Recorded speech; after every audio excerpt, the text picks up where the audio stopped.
লাগে নাকি 24 ঘন্টা? বাংলাদেশকে জানিয়ে দিতে হবে, ওই সংসদে এমপি মন্ত্রী প্রধানমন্ত্রীরা যখন বলে দেশে বিদ্যুতের সংকট নাই, লোডশেডিং নাই, এগুলো শুধু ভাউতাবাজি আর প্রতারণা ছাড়া কিছুই না।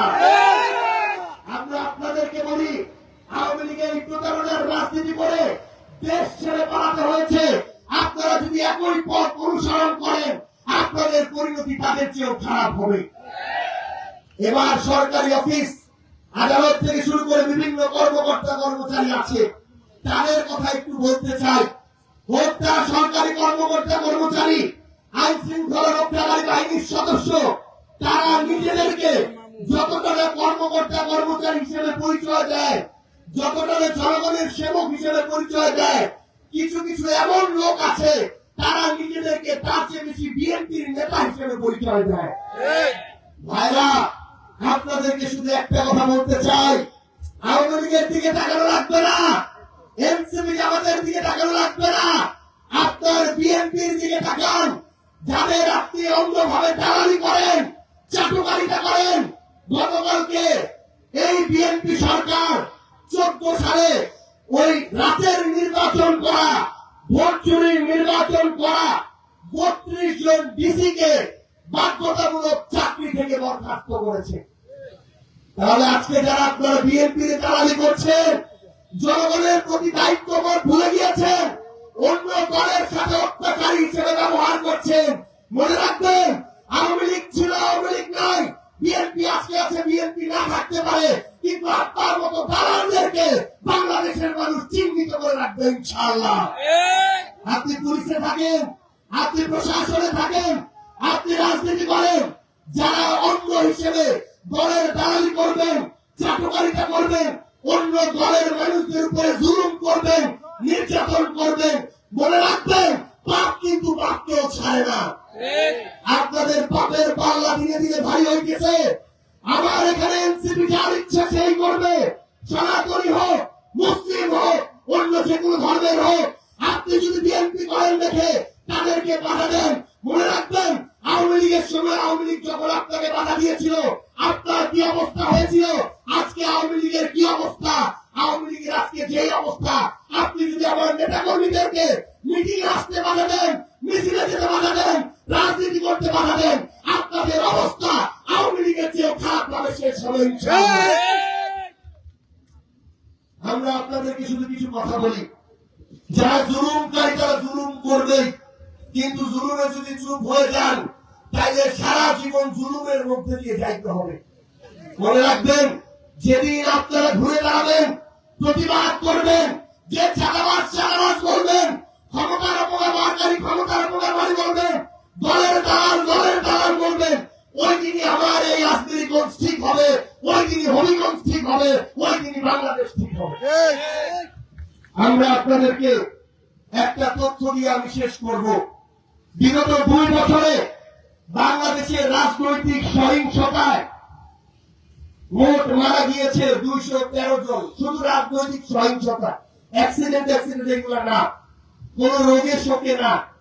এই 213 জন যে মারা গিয়েছে, তার মধ্যে শুধু বিএনপি আর বিএনপির মারামারি, রক্তারক্তি আর খুনাখুনিতে মোট 118 জন মারা গিয়েছে। তাহলে যারা শুধু ক্ষমতার দ্বন্দ্বে, টাকার দ্বন্দ্বে, চাঁদাবাজির দ্বন্দ্বে, দখলের দ্বন্দ্বে নিজেদের 118 জন নেতা কর্মীকে হত্যা করতে পারে, তাদের হাতে এই দেশ নিরাপদ থাকতে পারে না। বিএনপির সেই সব অত্যাচারী জালিমদের উদ্দেশ্যে বলতে চাই, নিজের ভাইদের খুন করতে আপনার হাত কাঁপে নাই, কিন্তু মনে রাখবেন আমার এনসিপির ভাইদের দিকে চোখ তুলে থাকলে, তাদের গায়ে হাত তুললে ওই হাত আমরা ঐক্যবদ্ধ হবে জনগণকে সাথে নিয়ে ভেঙে ফেলবো ইনশাআল্লাহ। কোন চোর, বাটপার, চাঁদাবাজ, ধান্দাবাজ কাউকে আর আগামীতে ছাড় দেওয়া হবে না ইনশাআল্লাহ। আপনারা সবাই সাহস রাখবেন, মনে রাখবেন আমরা এনসিপি করতে পারি, অন্য কেউ অন্য দল করতে পারে, কিন্তু যদি আমরা সঠিক কথা বলি, সত্য কথা বলি, ন্যায়ের পক্ষে থাকি, আপনাদেরকে প্রকাশ্যে হোক, মনে মনে হোক আমাদের সাথে থাকতে হবে। কারণ আপনি যদি নিজে ন্যায়ের পক্ষে থাকতে না পারেন, সত্যের পক্ষে থাকতে না পারেন, এই সমাজে কোনদিন ন্যায় প্রতিষ্ঠিত হবে না।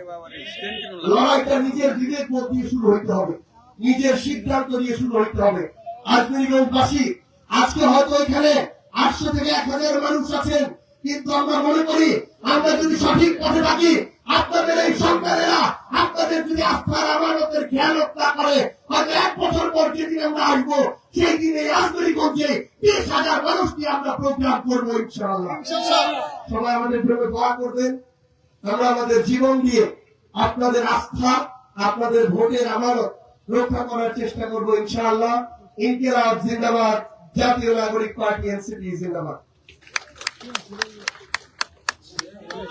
এই পর্যায়ে আমাদের সামনে বক্তব্য রাখবেন বাংলাদেশের সকল অপকর্মকারীদের আতঙ্ক, জাতীয় নাগরিক পার্টি এনসিপির সংগ্রামী মুখ্য সমন্বয়ক, আমাদের চালাবাসদের ত্রাস, অপকর্মকারীদের ত্রাস, জনাব নাসিরউদ্দিন পাটোয়ারি।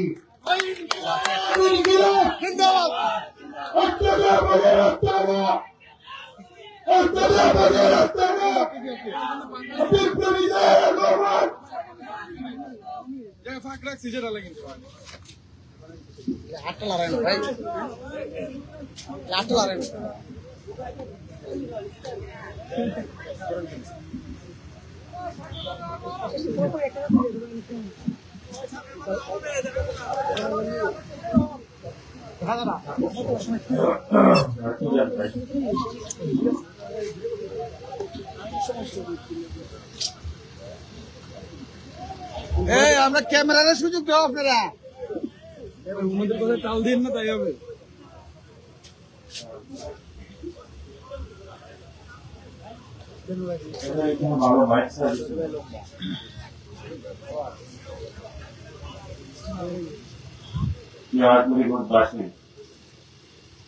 আপনারা হবিগঞ্জের সূর্য সরকার, আমরা আপনাদের কাছে এসেছি আজকে দোয়া নেওয়ার জন্য, আপনাদের কষ্টগুলো শোনার জন্য, কি অবস্থায় আছেন আপনারা। গণ অভ্যুত্থানের পরে আমরা গত পদযাত্রা বিভিন্ন জেলায় জেলায় গিয়েছিলাম, মানুষের সাথে কথা বলেছিলাম। এবার হলো আমরা বিভিন্ন উপজেলায় যাচ্ছি, মানুষের সাথে কথা বলতেছি।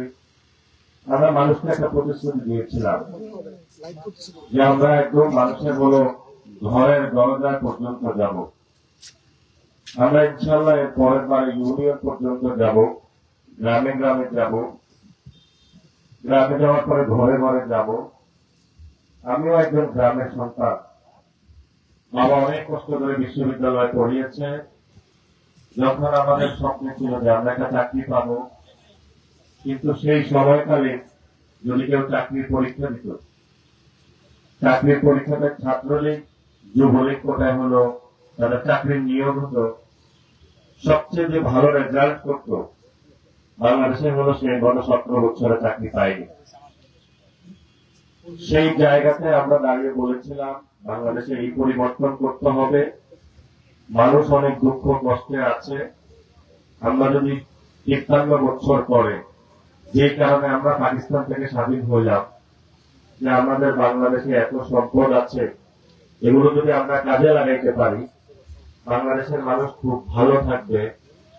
পাকিস্তান রাষ্ট্র যেভাবে আমাদের বাংলাদেশ থেকে সবকিছু নিয়ে গিয়েছিল, সেই পাকিস্তান রাষ্ট্রের চরিত্র পরবর্তীতে যারা শাসক গোষ্ঠী বাংলাদেশের ক্ষমতায় এসেছে তাদের মধ্যে আমরা বিন্দুমাত্র পরিবর্তন দেখতে পাইনি। শেখ মুজিব ক্ষমতায় আসলো, শেখ মুজিব আসার পরে বাংলাদেশে কথা ছিল সাম্য, মানবিক মর্যাদা, ন্যায় বিচারের ভিত্তিতে একটি রাষ্ট্র হবে, যে রাষ্ট্রটা আওয়ামী লীগের রাষ্ট্র হবে না। কারণ মুক্তিযুদ্ধটা আওয়ামী লীগ করে নাই, মুক্তিযুদ্ধে আওয়ামী লীগ গুলো পালায় ছিল ভারতে। মুক্তিযুদ্ধ করেছে বাংলাদেশের কৃষক, শ্রমিক, জনতা। অনেকে লুঙ্গি পরে অস্ত্র নিয়ে ট্রেনিং নিয়ে ঝাঁপিয়ে পড়েছিল মুক্তিযুদ্ধে। আওয়ামী লীগ হলো ভারতে পালিয়ে সেখানে হলো লাক্সারি লাইফ লিড করছে। ভারতের বিভিন্ন জায়গায় বাংলাদেশের মানুষ যখন লড়তেছিল সেখানে তারা ঘোরাফেরা করেছে। এরপরে যারা দেশে এসেছে তারা দেশে আইসা প্রথমে হিন্দু ভাইদের জমির উপরে তারা দখল বসাইল। যে হিন্দু ভাইরা একটা সময় মুসলিম লীগ ছিল, নাম পরিবর্তন করে আওয়ামী লীগ হয়েছে, হিন্দু ভাইরা মনে করছে এটা সেকুলার দল হয়ে গেছে, এরা তো খুব ভালো।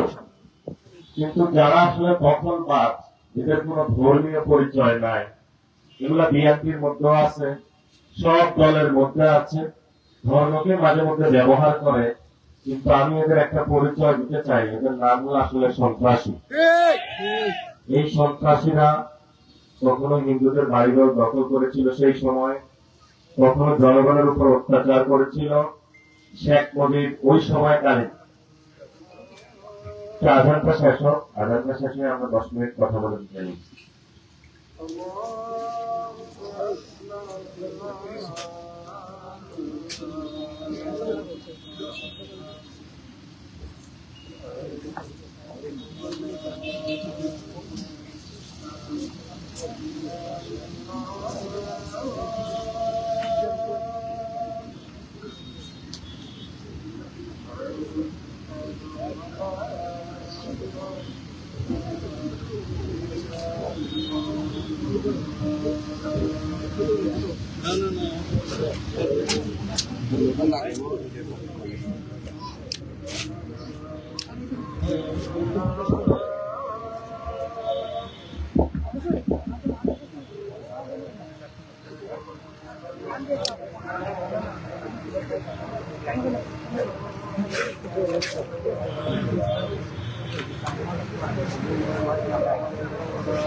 আর পরবর্তীতে আমরা ক্ষমতায় পাইলাম, সেনা জনতার একটা গণ অভ্যুত্থান হলো। এরপরে মনে করলাম বাংলাদেশ পরিবর্তন হবে। সেখানে জিয়াউর রহমান এসে ডিজিএফআই গঠন করলো, ক্যান্টনমেন্টে সহযোগিতা নিয়ে একটা দল বানাইল। এখন বিএনপি বড় বড় কথা বলে, সেই সময় প্রার্থী খুঁজে পাইত না যে প্রার্থী করার জন্য, কেউ করতো না এই দল। খালেদা জিয়া এসে দলকে জনপ্রিয় করেছিল এবং 90-এর যে গণ অভ্যুত্থান হয়েছিল, এরপরে ছাত্রদল শৃঙ্খল একটি সংগঠনে পরিণত হয়, যেখানে যারে পারে অত্যাচার, নির্যাতন, নিপীড়নের মধ্য দিয়ে মানুষকে নিয়ে গেছে। ক্যাম্পাস গুলোতে ভালো শিক্ষিত লোক বের হয় নাই, ক্যাম্পাস গুলোতে তারা মারামারি করেছে, সন্ত্রাস করেছে এবং বাংলাদেশ সামগ্রিক কাজগুলো পিছিয়ে গেছে। আমরা যে স্বপ্নের বাংলাদেশ 53 বছর আগে দেখেছিলাম, চিন্তা করেছিলাম, সেই 53 বছর পরে আমরা সেই স্বপ্নের বাংলাদেশটা খুঁজে পাইনি। আপনাদের যদি আজকে বিশ্বাস না হয়, আপনি আজকে এখানে উপজেলা হেলথ কমপ্লেক্সে যাবেন, গিয়ে দেখবেন ডাক্তার থাকলে নার্স থাকে না, নার্স থাকলে ডাক্তার থাকে না। সরকারি টাকায় ওষুধ দেওয়ার কথা, সে ওষুধ তো দূরের কথা, সেখানে হসপিটাল গুলোতে গেলে যে গন্ধ ছড়ায়, এই গন্ধের কারণে হলো হসপিটালের ভিতরে ঢোকা যায় না, ওয়াশরুম গুলো এত বিশ্রী। আপনি এখানে রেজিস্ট্রার অফিস যেটা আছে, বাংলাদেশের সবচেয়ে বড় দুর্নীতির আখড়া, জমির মালিকানা আপনার, আপনাকে এত ঘুরায় তারা, পায়ের উপর পা তুলে বসে এবং নিজেদের দাবি করে সরকারি কর্মকর্তা কর্মচারী, আর হলো আপনার ট্যাক্সের টাকায় কিন্তু তার বেতন হয়। এগুলাকে আসলে বাংলাদেশে কি করা উচিত আমরা জানি না, তবে এগুলাকে পরিবর্তন করা উচিত। আপনি এখানে স্কুল কমিটিতে যাবেন, টিচাররা ভালো মতন ক্লাস নেয় না। আপনি একটা বাচ্চা আছে আপনার, আপনি অনেক কষ্ট করে তাকে পড়াশোনা করাচ্ছেন, বাসায় একটু কষ্ট করে জিজ্ঞেস করবেন, বাবা তুমি কি শিখেছ? অঙ্কও পারে না, বাংলাও পারে না, ইংরেজিও পারে না, শুধু স্কুলে যায় আর আসে। কারণ স্কুলে যে ম্যানেজিং কমিটির সভাপতি, ও হলো রাতে মানুষের ব্যবসা করে।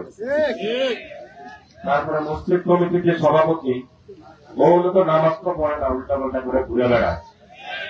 বাজার কমিটির যে সভাপতি, সে হলো বাজার কমিটির সভাপতি হয়ে এমন এক মনোবল হয়েছে, তাকে আর কেউ কাজ করতে পারে না। পুরা বাংলাদেশে একই চিত্র। সে হলো ব্যবসায়ীদের পক্ষে দাঁড়াবে, সে উল্টা হলো দিকে গাউসের পিছনে পিছনে ঘুরে।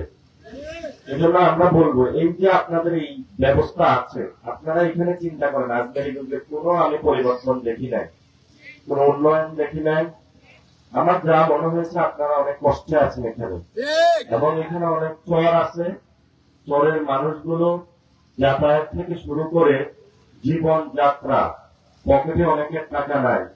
এখানে অনেক তরুণ প্রজন্ম আছে, তাদের কোনো কর্মসংস্থান নাই। আমি একটা সময় চাকরির সুবাদে হবিগঞ্জে আসতাম, কারণ আমি যে কোম্পানিতে ছিলাম, আমার আন্ডারে 500 কোটি টাকার একটা বিজনেস ছিল। তো সেই বিজনেসটা যে প্রোডাকশন হাউস, এটা দেখার জন্য মাঝে মধ্যে আমি ভিজিটে আসতাম। তো সেখানে হবিগঞ্জের প্রচুর ছেলে পেলে হলো ওই ফ্যাক্টরিতে কাজ করতো। তো আমি একদিন মাঝে মধ্যে ফ্যাক্টরি যখন ভিজিটে বের হইতাম, তাদের সাথে কথা বলতাম। তাদের বেতন ছিল 8 থেকে 10,000 টাকা। একদিন আমাদের ফ্যাক্টরিতে একটা বড় ঝামেলা হয়েছে, মেশিনের মধ্যে একটা ছেলের হাত ঢুকে গেছে। তো ফ্যাক্টরির যিনি, উনি বলতেছে যে ওনার ক্ষতিপূরণ এই টাকাটা দিলেই হবে। আমি তখন একটু প্রতিবাদ করলাম, ওনার হাত চলে গিয়েছে, ওনার ক্ষতিপূরণটা আরো বাড়িয়ে দিতে হবে। তো বাংলাদেশের যারা ফ্যাক্টরির মালিক, তারা কিন্তু ভালো মানুষ না। এখন ওই সময় আমি চিন্তা করতাম, আরে হবিগঞ্জের মানুষ এত গরিব, 8 থেকে 10,000 টাকায় কাজ করে, আর হবিগঞ্জের জায়গাতে যেই লোকটা ফ্যাক্টরি দিছে, সে এখান থেকে কোটি কোটি টাকা ইনকাম করে নিয়ে যাচ্ছে। বাংলাদেশের সকলের উন্নয়ন হলো যেই হবিগঞ্জের মাটিতে যেই ফ্যাক্টরির মালিকরা হলো টাকা ইনকাম করে নিয়ে যাচ্ছে, কিন্তু হবিগঞ্জবাসীর আর কোন উন্নয়ন হইল না। সেই জন্য আমরা চিন্তা করলাম, দেখেন আপনাদের কত অসহায়, আপনাদের ছেলেপোলাকে তারা ব্যবহার করলো 8 থেকে 10,000 টাকা। আপনার এখানে সে জমিন ব্যবহার করলো, আপনার এখানে সে গ্যাস ব্যবহার করলো, আপনার এখানে সে বিদ্যুৎ ব্যবহার করলো, আপনার এখানে নদীগুলা নষ্ট করে গেল। সব দিকেই আপনি প্রতারিত।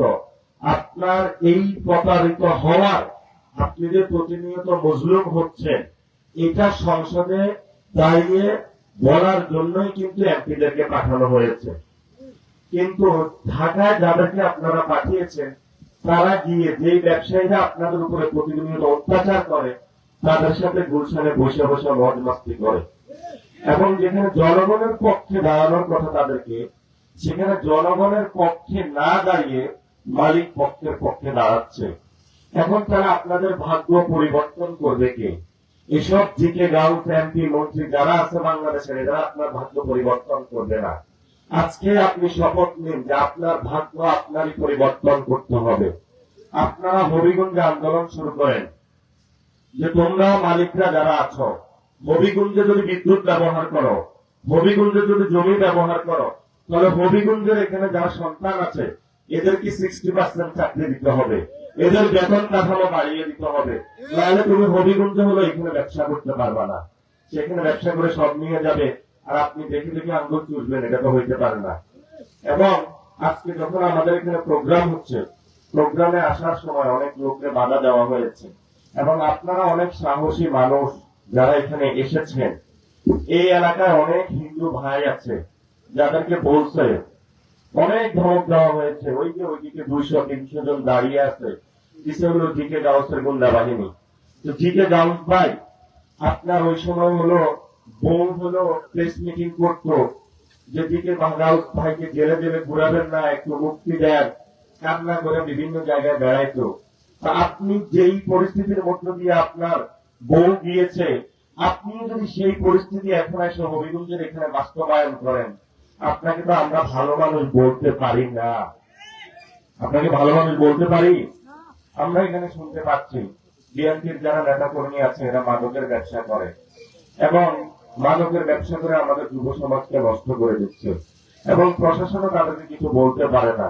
কিছু বললে আমি বিএনপির অমুক নেতা, আমি বিএনপির সভাপতি, আমি বিএনপির সহসভাপতি, এই ধরনের কথা বলে প্রশাসনকে তারা জিম্মি করে রাখছে। পুরা দেশে বিএনপির নেতৃত্বে নতুন করে 5 তারিখের পরে চাঁদাবাজি, সন্ত্রাস, দুর্নীতি, আর এখন তো নির্বাচনের পরে তারা অবৈধ মাদক ব্যবসাতে একভাবে বিএনপির অর্থনৈতিক ইনকাম হয়ে গিয়েছে। পুরো বাংলাদেশে বিএনপি এখন সবচেয়ে বড় একটাই কাজ তাদের, সেটা হলো মাদক ব্যবসা। আমরা বলবো ভাই, এই মাদক ব্যবসা ছাড়েন, বাংলাদেশকে নষ্ট করিয়েন না। দরকার হয় যদি কাজ না থাকে সীমান্ত পাহারা দেন, যদি আরো কাজ না থাকে এখনো বিভিন্ন আওয়ামী লীগের সন্ত্রাসীগুলা বিভিন্ন জায়গায় পালায় আসে, এগুলোকে একটু দৌড়ানি দেন। আল্লাহ রাস্তায় বিএনপি নেতা কর্মীদেরকে বলবো মাদক ব্যবসা ছেড়ে দেন। এই মাদক ব্যবসার মাধ্যমে কিন্তু বাংলাদেশটা নষ্ট হয়ে যাচ্ছে। আপনারা এখানে জানেন আপনাদের কি উপজেলা, জেলা প্রশাসকে লোক বসানো হয়েছে? হ্যাঁ হয়েছে। কে কাকে বসানো হয়েছে? বিএনপির লোককে বসানো হয়েছে। এখন পুরো বাংলাদেশে যতগুলা পৌরসভা আছে, যতগুলা জেলা প্রশাসক আছে, উপজেলা চেয়ারম্যান আছে, এগুলাতে ইলেকশন হওয়ার কথা ছিল। এই ইলেকশন হওয়ার কথাটা বাদ দিয়ে বাংলাদেশে একজন মুখোশ লেবাসধারী ভদ্রলোক সাজে, কিন্তু সে আসলে ভদ্রলোক না। তার নাম হলো মির্জা ফখরুল। সে একটা ক্রাইটেরিয়া সিলেক্ট করেছে। সেই ক্রাইটেরিয়া অনুযায়ী যদি কোথাও কোনো ব্যক্তি নির্বাচনে হেরে গিয়েছে, তাকে গিয়ে মির্জা ফখরুল বলেছে, আসো গুলশান অফিসে আসো, আমাকে কিছু টাকা দাও, আমি তোমাকে জেলা প্রশাসক বানিয়ে দিচ্ছি। আরেকজনকে ডেকেছে, নির্বাচনে হেরেছো, কোনো সমস্যা নাই, তুমি আসো, তোমাকে উপজেলা চেয়ারম্যান বানিয়ে দিচ্ছি। এখন ভাই আপনি চিন্তা করেন, যেই লোকটাকে জনগণ নির্বাচন বলেছে তোমাকে আমার দরকার নাই, মির্জা ফখরুল গুলশান অফিসে নিয়ে তারে বলছে তোমার আমার দরকার আছে। যেই লোকটা এখানে দর্শন করেছে, চাঁদাবাজি করেছে, দুর্নীতি করেছে, সমাজের মানুষের উপরে অত্যাচার চালিয়েছে, 5 তারিখের পরে তার যন্ত্রণায় পুরো বাংলাদেশের মানুষ অতিষ্ঠ হয়েছিল, সেই মানুষকে নিয়ে মির্জা ফখরুল অফিসে নিয়ে পুরস্কৃত করেছে। এখন এটাতে সমস্যাটা কোন জায়গায় দেখেন, আপনার যদি আজকে একটা সন্তান হয়, অথবা আপনাদের ছোট ছোট বাচ্চার যে রেজিস্ট্রেশন বা সার্টিফিকেট, জন্ম নিবন্ধন, এটা কিন্তু আপনি একটা চেয়ারম্যান অফিসে গিয়ে করেন। ফলত চেয়ারম্যান অফিসে যদি করাপ্টেড বা দুর্নীতিগ্রস্ত লোক হয়, তাহলে ভারতীয় নাগরিকরা এসব বাংলাদেশের নাগরিক হয়ে যায়। আবার এই হলো প্রাণের লোভে অনেক বাংলাদেশি রোহিঙ্গা নাগরিক হয়ে যেতেছে, আবার অনেক রোহিঙ্গা নাগরিক বাংলাদেশ হয়ে যেতেছে। ফলত বাংলাদেশের যদি এই ধরনের জায়গা চলতে থাকে, তাহলে বাংলাদেশের আসলে সত্যিকারী নাগরিক কারা সেটাই আমরা খুঁজে পাইব না। এটা যদি খুঁজে না পাই, তাহলে বাংলাদেশের যে সিকিউরিটি, নিরাপত্তা, এই জায়গাটা ঠিক থাকবে না। গণ অভ্যুত্থানের পরে বাংলাদেশের এই যে নিরাপত্তা, বিভিন্ন লম্পট দুশ্চরিত্র লোকদের বিভিন্ন জেলা প্রশাসনে, উপজেলা এবং পৌরসভাতে তাদেরকে গুলশান অফিসে নিয়ে টাকার বিনিময়ে মির্জা ফখরুল বসিয়ে বাংলাদেশের নিরাপত্তাকে ভারতের হাতে ছেড়ে দিয়েছে। আমরা এর তীব্র নিন্দা এবং প্রতিবাদ জানাচ্ছি। আপনারা বলেছেন গত 17 বছর সবসময় বেগম খালেদা জিয়া বলে নাই যে গণতন্ত্র লাগবে। বিএনপি তো মিটিং মিছিল করেছে বাংলাদেশে গণতন্ত্র লাগবে। এখন তারা গণতন্ত্রের কথা ভুলে গিয়েছে। এখন যদি একমাত্র বাংলাদেশের যে কোনো জায়গায় নিয়োগের একমাত্র সমাধান হলো যে ও বিএনপি করছে কিনা। এখন বিএনপির কয়েকজন নেতার সাথে আমি কথা বললাম যে ভাই আপনারা আম গাছ, গাছ গাছ যা আছে সবগুলোরে বিভিন্ন সরকারি অফিসে বসাচ্ছেন, ঝামেলাটা আসলে কি? বললো যে কিছু মানুষ এমপি হয়েছে, কিন্তু বঞ্চিত যে লোক এটার দীর্ঘ তালিকা পড়ে গেছে। যদি তাদেরকে এই যে অসৎ দুশ্চরিত্র, এরা তো এতদিন আমাদেরকে চাঁদাবাজি করে টাকা এনে দিচ্ছে ইলেকশনের জন্য, এখন যদি আমি তাকে কোথাও বসাইতে না পারি, তো আমার বিরুদ্ধে বিদ্রোহ শুরু করবে এবং দলে নাকি ভাঙন শুরু হবে। তা আমরা বলবো বাংলাদেশের রাজনীতিতে আমরা সংস্কৃতির পরিবর্তন করতে চাই, কিন্তু বিএনপির কোন সংস্কৃতির পরিবর্তনের মন মানসিকতাও দেখি নাই। এই জন্য আমরা একটা সিদ্ধান্ত এসে পৌঁছেছি, তারেক রহমানের দ্বারা আর বাংলাদেশ পরিবর্তন করা সম্ভব নয়। এটা আমরা বুঝে গিয়েছি এবং তারেক রহমান সমাজের সবচেয়ে যারা খারাপ লোক তাদেরকে হলো পার্লামেন্টে নিয়ে গিয়েছেন। আমরা যখন ছবিতে দেখি তারেক রহমানের আশেপাশে সবচেয়ে অভদ্র লোকগুলা তারেক রহমানের আশেপাশে থাকে, যারা হলো খাল কাটার নামে বিশাল বিশাল মেগা প্রজেক্টের দুর্নীতি শুরু করছে। প্রিয় তারেক রহমান, আমরা জানি এক সময় আপনি খাম্বা লাগিয়েছেন, এই যে আমাদের এখানে কারেন্ট নাই, এখন পুরা বাংলাদেশে খাম্বা আছে কিন্তু কারেন্ট নাই। কেন নাই আমরা জানি না, আসলে জানি না একটা কারণে। আমাদের প্রথমে তারা বলেছিল বাংলাদেশে কোনো জ্বালানি সংকট নাই, পরে আমরা যখন পেট্রোল পাম্পে গেলাম দেখলাম জ্বালানি নাই, তো আপনারাও ভুক্তভোগী ছিলেন। সরকার বলে তেল আছে, পেট্রোল পাম্পে যে তেল নাই, কয়েকদিন পরে লিটারে বাড়িয়ে গেল 45 টাকা করে। তখন হুড় হুড় করে পেট্রোল পাম্পে তেল আসা শুরু করলো। বিএনপির সিন্ডিকেট হলো এই তেলটা আটকে রাখছিল। এবার চিন্তা করেন, এই এক ধাপ্পাবাজিতে তারা কত হাজার কোটি টাকা জনগণের পকেট মেরে নিয়ে গিয়েছে। এখন আমরা এই জনগণের কথাগুলা বলি, এগুলা বলতে গেলে আমাদের উপরে হলো লাঠির আঘাত আসে। এই যে গতকালকে এখানে ছাত্রদের পোলাপাইন বিভিন্ন জনে বলছে যে এখানে কাউকে নিয়ে কথা বলা যাবে না। তুমি সারাদিন মাদক ব্যবসা করো, চুরি, বাটপারি, দুর্নীতি, মেয়েদের ধর্ষণ করো, তো তোমার এগুলো যদি আমরা না বলি, ভালো কোনো আমল নামা আমাদেরকে দাও, তাহলে আমরা বলি যে ছাত্র দলের একটা ছেলে 5 ওয়াক্ত নামাজ পড়তেছে, ছাত্র দলের একটা ছেলে মানুষের বিপদ আপদে এগিয়ে যাচ্ছে, বিএনপির একটা ছেলে মানুষের হলো ব্যবসায়ীদেরকে ধমক দিচ্ছে না। তোমাদের যদি এমন ভালো জিনিস থাকতো তাহলে আমরা ভালো জিনিসগুলা বলতাম। এখন দুনিয়ার আকামের লিস্ট এত বড় করেছে, এটা আমরা বলেই শেষ করতে পারি না। ভালো লিস্টে আমরা কখন যাব?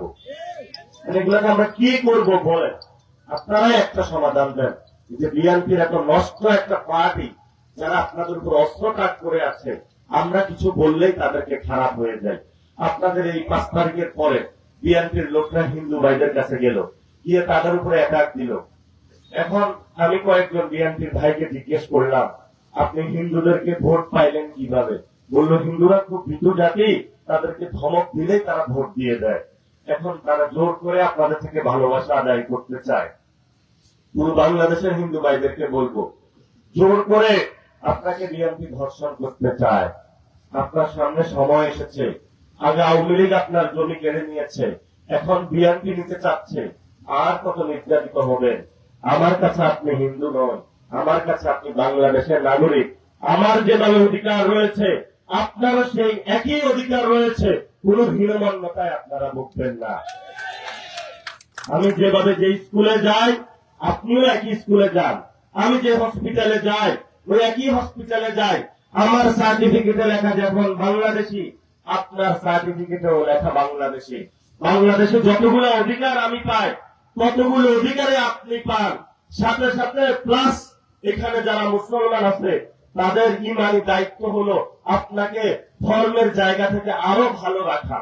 মনে তো বাংলাদেশে আপনি 2টা অধিকার পাচ্ছেন, কিন্তু আপনি শুধু সাহস করে না দাঁড়ানোর কারণে আজকে আপনাদের এই ধরনের আপনাদেরকে বঞ্চিত করে রাখা হয়েছে। আমরা বলবো আমাদের সাথে আসেন। আমরা কোন ধর্মীয় পরিচয় হিন্দু ভাইদেরকে এখানে অধিকারের পক্ষে না। আপনি বাংলাদেশী নাগরিক, বাংলাদেশের জন্মগ্রহণ করেছেন, বাংলাদেশের মাটি জলে বড় হয়েছেন, এই অধিকারের ভিত্তিতে আপনি বাংলাদেশী।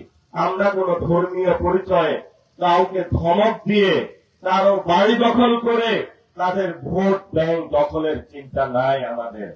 আপনারা জানেন ইন্টারিম সরকারের সময় আমরা গিয়ে বলেছিলাম আপনাদের পূজার ছুটি বাড়িয়ে দেওয়ার জন্য।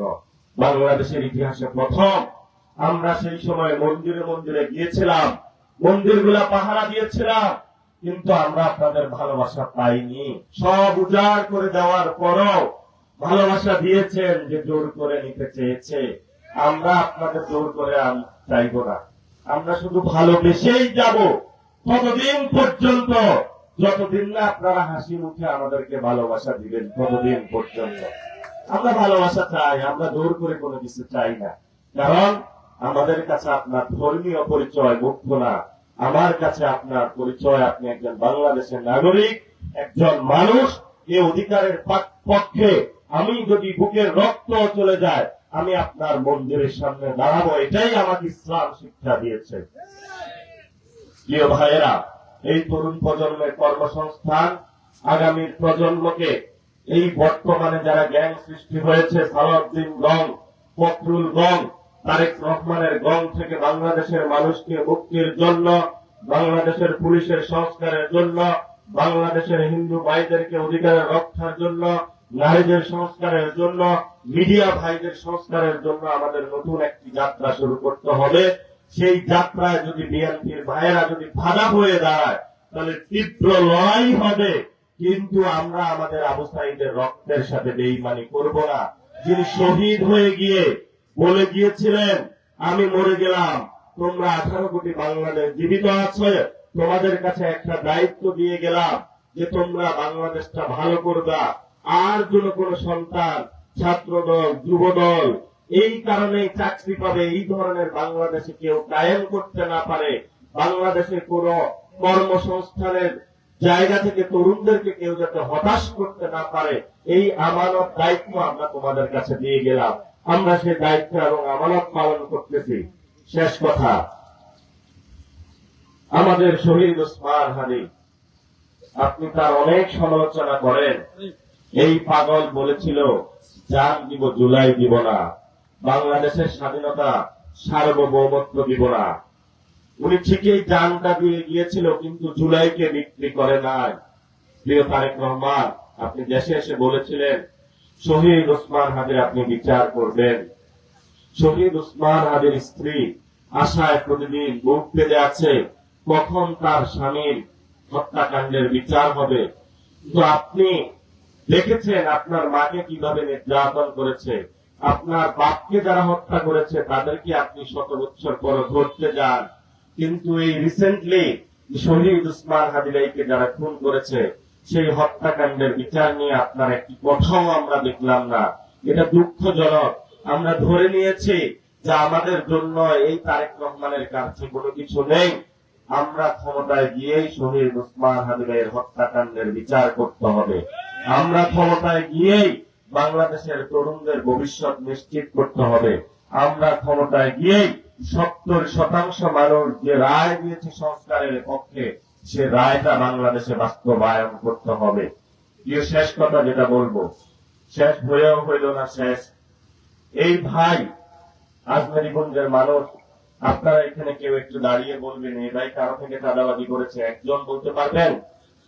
দুর্নীতি করেছে, সন্ত্রাস করেছে, কারো বাড়িঘর দখল দিয়েছে? তাহলে যেই প্রার্থীটা বিএনপির, সে যদি দুর্নীতি, চাঁদাবাজি, সন্ত্রাস, দখলকারী, নারীদেরকে অত্যাচার এমন কোন কাজ না করে পুরো বাংলাদেশে, তাহলে এবার স্থানীয় নির্বাচনে তাদেরকে একটু লাল কার্ড দেখানো প্রয়োজন আছে না আমাদের? যদি তাদেরকে লাল কার্ড দেখাতে চাই, আমাদেরও তো প্রার্থী লাগবে। আমাদের প্রার্থীকে আমরা খারাপ মানুষকে দিব নাকি ভালো মানুষকে দিব? অবশ্যই ভালো মানুষকে দিতে হবে। এই ভাইকে আপনাদের কাছে আজকে আমানত দিয়ে গেলাম। এই ভাই আপনাদের প্রত্যেকের ঘরে ঘরে যাবে, আপনাদের ঘরে ঘরে গিয়ে আপনাদের সেবা করবে। আমি আপনাকে বলে দিলাম, এইখানে আজমেরীগঞ্জে কারো আপনার শোডাউনের দরকার নাই। আপনি সবার ঘরে যাবেন, একা একা যাবেন, যাই মাকে বলবেন দিদি তোমার কি হয়েছে, মা তোমার কি হয়েছে, এই সমস্যাটা আপনি সমাধানের চেষ্টা করবেন।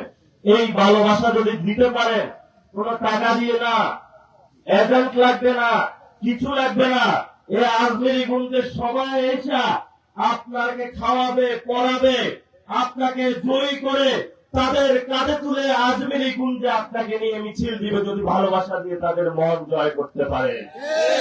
ওনারা কিছু চায় না, ওনারা চায় ওনার ছেলের একটা চাকরি হোক, এই উপজেলাটা ঠিক হোক, এখানে একটু সুন্দরভাবে বসবাস করতে চায়। এই মানুষগুলা বেশি কিছু বাংলাদেশের কাছে কিছু চায় না, কখনোই চায় নাই। তারা যে জিকে গাউসকে ভোট দিয়েছে, জিকে গাউস তাদের কিছু দেয় নাই, কিন্তু এই মানুষগুলা দিয়াই যাচ্ছে, ভবিষ্যতেও দিয়া যাবেন। তবে আজমেরীগঞ্জে আর হবিগঞ্জে বিএনপিকে না বলুন, কারণ বিএনপি আমাদের সাথে প্রতারণা করেছে গণ অভ্যুত্থানের পরে। ওরা সংস্কার বাস্তবায়ন করে নাই, ওরা ভারতের সাথে হাত মিলিয়েছে, এবং বাংলাদেশের মানুষের সীমান্তে যে হত্যা হয় এটা নিয়ে তারা কথা বলে নাই। ওরা আপনার সন্তানের কর্মসংস্থানের ব্যবস্থা করে নাই, ওরা শুধু ছাত্র দল, যুব দলের কর্মসংস্থানের ব্যবস্থা করেছে। এই জন্য আগামী স্থানীয় নির্বাচনে তাদেরকে লাল কার্ড দেখাইতে হবে। আর বিএনপির যদি কোনো হোমরা তোমরা আমাদের সামনে আইসা দাঁড়াইতে চায়, এবার আসো বাবারা, আসো, এবার যথেষ্ট ধৈর্য হয়েছে, আর ধৈর্য নয়। ইনশাআল্লাহ এবার মাঠে তোমাদের সাথে আমরা একটু মুলাকাত করব, কথা হবে, আমরা তোমাদেরকে ফুল দিয়ে বরণ করে নেব। আর পুলিশ ভাইরা, আপনারা কোন হিন্দু ভাইদেরকে গ্রেফতার করতে যাইবেন না। আপনারা প্রশাসনে আছেন, বিএনপি কি বলছে ওইটা দেখার দরকার নাই। আইন কি বলে আপনাদের সে অনুযায়ী চলতে হবে। আমরা আপনাদের নামে অনেক রিপোর্ট পাচ্ছি, আপনারা একটু সতর্ক হয়ে যান, সংস্কার হয়ে যান। আপনি যে জায়গায় আছেন সেই জায়গায় যদি দায়িত্ব পালন করেন, দেখবেন ওই যে অন্যদের টাকার থেকেও একজন হিন্দু ভাই যাকে আপনি খুব সৎ বিচার করে দিয়েছেন, ওই দাদা দিদি যে একটা নাড়ু নিয়ে আসবে ভালোবাসার, এটা আপনি কোথাও কোটি টাকা দিয়েও পাইবেন না। ওনাদের মন অনেক সুন্দর মন। এই ভালো মানুষদের সাথে আপনাদের থাকতে হবে। আল্লাহর দোহাই লাগে কোন হিন্দু ভাইদের উপর আপনারা অত্যাচার করবেন না, তাদেরকে বিনা কারণে ওয়ারেন্ট দিবেন না। আর আজকে প্রোগ্রামে আসার কারণে জিটো ডোসের কোন সন্ত্রাসী বাহিনী যদি কাউকে থ্রেট দেয়, যদি কাউকে গ্রেফতার করার প্রচেষ্টা চালায়, আমাদেরকে একটু জানাবেন। উনি সংসদে হুইপ আছে, ওনাকে আমরা ঢাকায় দেখে নিব ইনশাআল্লাহ। দোয়া করবেন। আবার দেখা হবে আমাদের প্রার্থীকে